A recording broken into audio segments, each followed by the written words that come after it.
In this video, we're going to take a look at my newest custom figure, Aethyron, from the Dragon Guard.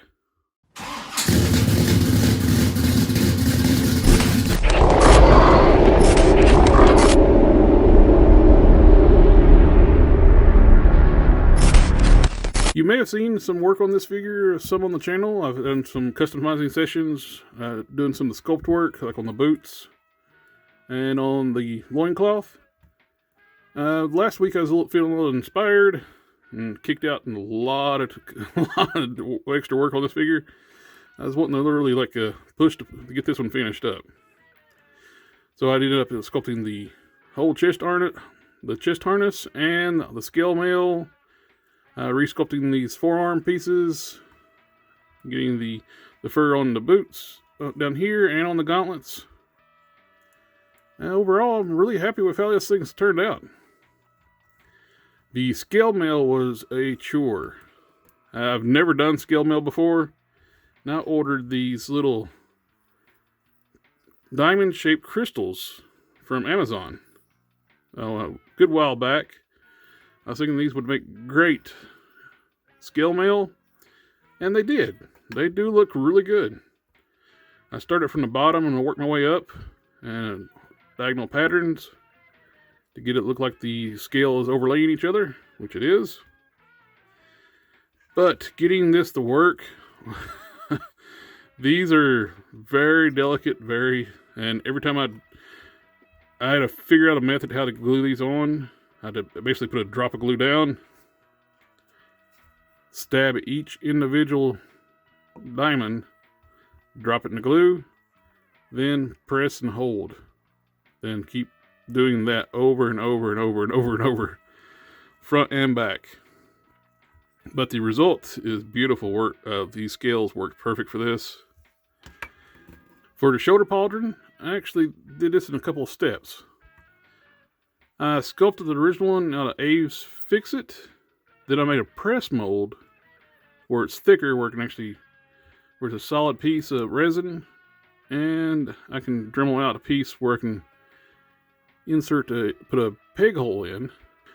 With the skull on the pauldron, that is originally started out as a DCUC Scollix for the Red Lanterns, one of the heads. I chopped it up in pieces, glued it together to get the skull look I was wanting, and the horns are from the helmet off the DCUC figure, what's his name, Magog, I think. And so I blended all those together, took some sculpting material, smoothed in the sections, and glued it onto the pauldron. The pauldron attaches via a Robotech joint. I drilled a hole in the shoulder and into the pauldron. Just line it up. By being on a Robotech joint, it articulates. When you move the arm, you can move the joint up and down, move it out of the way for different posing, so you're not in a static position where it's stuck or where we're limiting articulation. The base figure for this is a young Thor figure, and I was wrecking my brain earlier. I noticed when I was taking some pictures, he's taller. I don't know how I managed to do that. He is taller, as you can see. The only thing I can think of, because I didn't use the thighs and the knees off this figure, I used I had a Sentry figure in my fodder box, which is the Hyperion mold. The only thing I can think of, these look to be the same sculpt of the thighs, but it's got to be the knees. So if you're wanting these boots on a Thor or Beta Ray build, and you don't want to lose the height, use the knees off of a Hyperion mold. You will gain extra height. The waist piece is a blend of some 2000X Master Universe figures. This is like I think a Samurai He-Man waist piece with a 2000X Triclops studded leather piece blended onto it. I think we'll have a video on this one. And the lower boots are that of the young Thor, just a lot of new sculpt on them. want to use these because you had the base for the upper knee pads, and it had the straps going around the legs, which worked out great. And I made 2 different knee pads. On the character design, they're double stack knee pads, and the little dragon head is on both of them. You can see, I don't know if you can see in there. It's fully painted, that you'll never see again after I painted it. And I glued the ones on front. I think that turned out really good. The chest emblem, I hand drew this one on here. I took like a fine art pen. I put some dull coat on this so I can work with it a little better.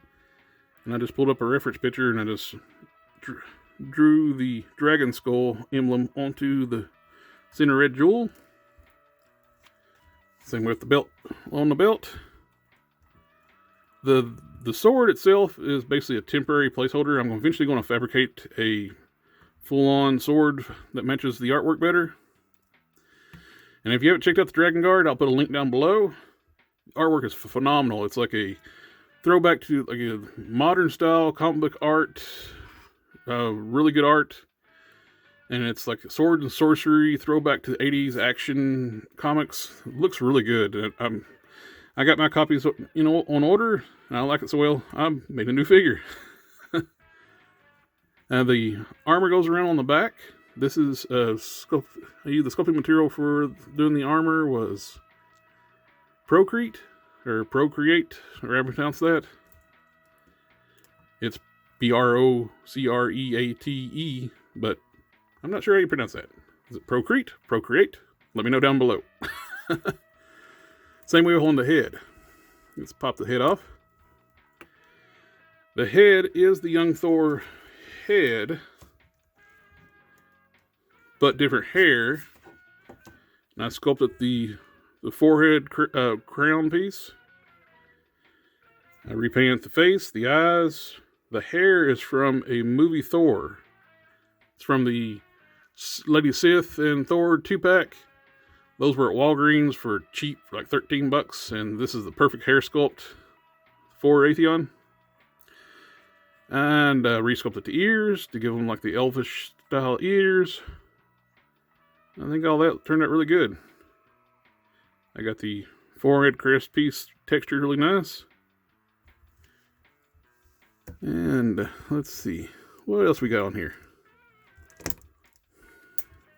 The armband is a nice little trick I do. I used a rubber band and glued it around to give you the armband. These work really good, easy to make it contour to the body. Just put glue all around the rubber band and be very careful, line it up, and you got a metal armband, or any kind of armbands you want to do, straps for figures. All the fur sculpt is the Procreate. I do have some Ace Fix-It sculpt on here and some green stuff, but like for a lot of this stuff, I use different materials for different things. Like for when I originally made the knee pads, I used the Ace Fix-It sculpt. And I used some green stuff. I got some Procreate. But the fur is so much easier with the Procreate. It's firmer. It's a little tackier too to hold on. So when using a sculpting tool, and sculpting the fur is basically making quick strokes. But it turned out really nice. I'm really happy with this one. A lot of good detail on sculpting. That's one thing I like about the Procreate too. You can get a lot of this fine detail. Put on my old man glasses and take a Sharpe razor and a sculpting tool. That looks so good I'm so happy with how it turned out. And with like I mentioned, how I noticed that it's taller, I pulled out the 80th anniversary Thor. And I was looking at it. So I was doing little comparisons. Here you got 80th anniversary Thor and the young Thor. Young Thor's eye level is level with 80th anniversary Thor's nose. Aethyron is eye to eye with Thor. So it's got to be the knees. That's the only thing I can think of did differently. So I actually like it. The little extra height. I was looking at the figures, like, he looks better proportioned than the base figure. So I couldn't figure out what I did. I thought it was maybe just the paint job, the extra sculpt. But I think it's the little bit of height and the sculpt and all the extra details. Like I said, I was really pleased with how well this turned out. Another thing, had a lot of detail to the figure. The character design is very complex with all the armor, fur, and different deco patterns all over the figure. There's a few things I missed because I just really don't know exactly how to tackle them yet. Like with the shoulder pauldron, should have the scale mail draping off the sides of it too. This is the first time I've done scale mail.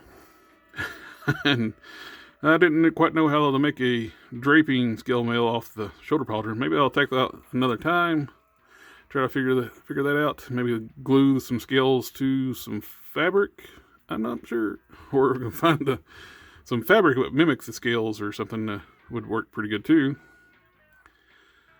But overall, I'm really happy with it. And even with the temporary sword, this is like the Heimdall sword from Ragnarok, I think.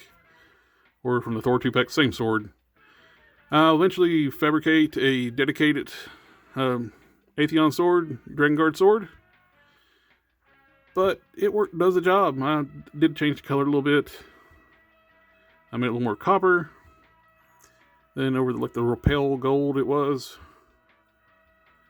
But anyway, I think it turned out great. And thanks for everyone taking the time to watch the overview of the custom. And if you'd like to see more customs on the channel, just let me know. Oh, well, they're coming anyway because I love making customs. So if you like this one or any other things, any suggestions of customs you would like to see, let me know. Thank you again. Like, share, comment, subscribe, and I'll catch y'all next time.